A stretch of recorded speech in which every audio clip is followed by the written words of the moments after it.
Well, hello, and welcome to the 2012fad.com. I'm your host this evening, Charlie Bluehawk.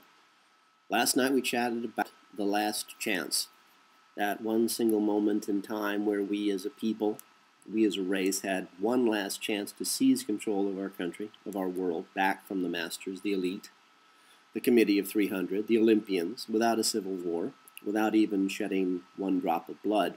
I was there. It was December 2000. I was in Los Angeles, and I saw that moment coming and was there, then it was gone. And it was truly heartbreaking to see that we as a race really are nothing but cattle. I have to agree with the New World Order on several of their things after fighting with them for decades. 98% of the human race are cattle. We just don't allow ourselves to think for ourselves, to reason for ourselves. We have to be directed and shown what to do, and what a waste, what a tragedy. Anyway, now as we know, the only way we can reclaim our world is with blood, and a lot of it. We need a civil war. Nice thing about this is it took less than 5% of the population of the United States of America, better known as the 13 colonies at the time, to actually rise up and go to war against George III. Well, now, a few hundred years later, we just had George IV and we had George V, equally bloodthirsty bastards.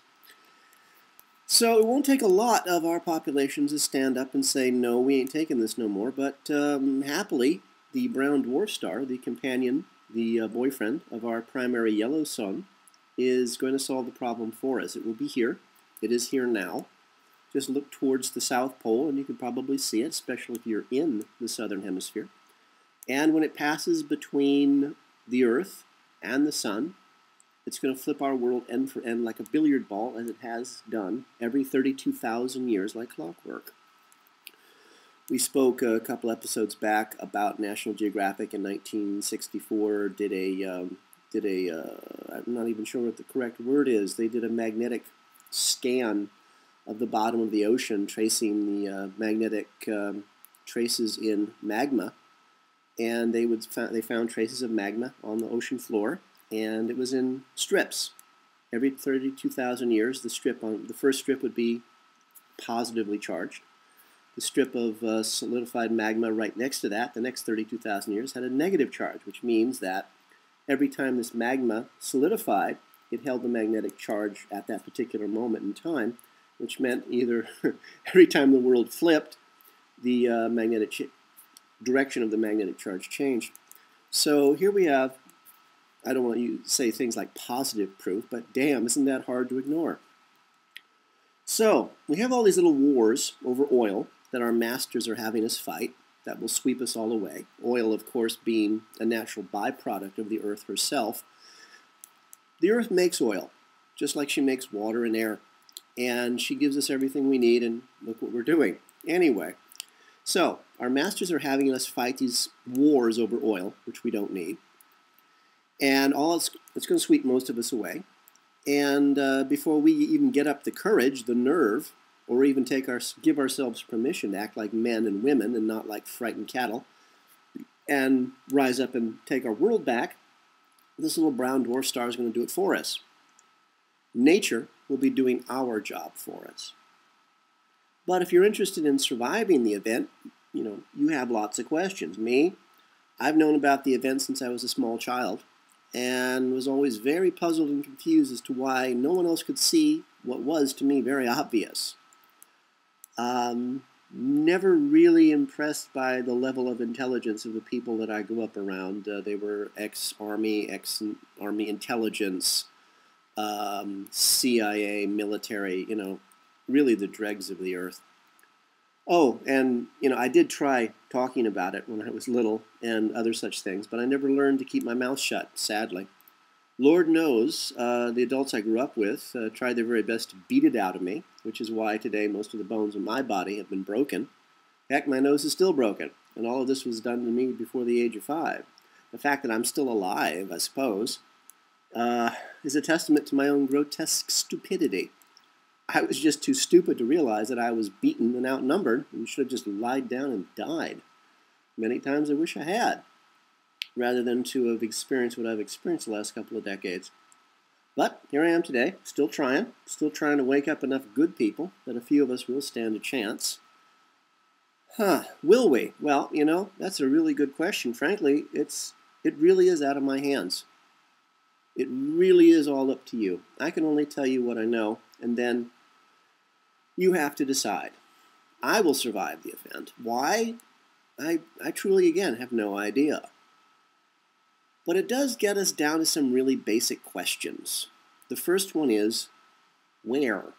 I mean, where in the world do you go to survive and live and prosper after the world doesn't come to an end? It just restarts itself. It's like rebooting your computer after it flips end for end. And, of course, this will take away everything you've ever known. So, well, let's look at this. What do we know? The big wave. Lots of ice dropping into the southern oceans will cause a wave that will sweep away everything in its path. Now, bear in mind, its path will be, of course, confined to any city that is sea level, which means every major city in the world. It's moving pretty fast, moving at the speed of sound. It's 5,000 feet tall. It's a mile high. So it's got some, it's got some leverage behind it. It's got some oomph. So it's going to be able to go inland really far, and it's going to be able to go fairly high up into the mountains. And that is, of course, the question, mountains. So, number one, big wave. Two, planetary lightning. So as the brown dwarf star passes through the plane of our solar system, the planets that orbit it, the three of them, will start exchanging electrical charges with our planets. Just look at Mars, and there's a lot of surface scarring that nobody can explain. Take a look at some really good pictures. It's fairly illuminating, pardon the expression. So, starts with big wave, then we have lightning as our constant buddy and pal for a few years. So, knowing these two really basic facts, what do we do? Well, again, mountains, very high mountains, and caves, nice big caves. Fortunately for us, both exist in abundance on this planet, at least for the few of us who are going to pay attention to such things. There are caves in this world of ours that are big enough to hold entire metropolitan cities, naturally occurring caves. Caves is not a problem. Mountains, always a good bet. You see the masters, the elite, are going down into the earth. They're going miles and miles down into the earth. They've sort of forgotten a few basic things, like one, spare parts. They're not really big on planning. They're more of the blunt hammer on the head kind of guys. And the funny thing is, most of these guys in charge are women. There's the Queen of England and the Queen of the Netherlands, who are actually the rulers of the Western culture. We'll touch on that someday. So they're forgetting a few basic things. Spare parts and the fact that this huge electromagnetic pulse, the lightning, is going to fry basically everything that they have. And they're going to be left trapped in pretty much the center of the crust of the Earth. Anyone ever read H.G. Wells, The Time Traveler, remember the Morlocks and the Eloi? Personally, I'm pulling for the Eloi, since we're already basically cattle, but at least we'll be up in the sunshine eventually. So, some more fun facts for you to research on your own. 1. Did you know that agriculture in every civilization on this planet today began high up in the mountains? Then over time, worked its way down to where it is today. Kind of makes you wonder why anybody in their right mind would want to farm on the very top of a mountain.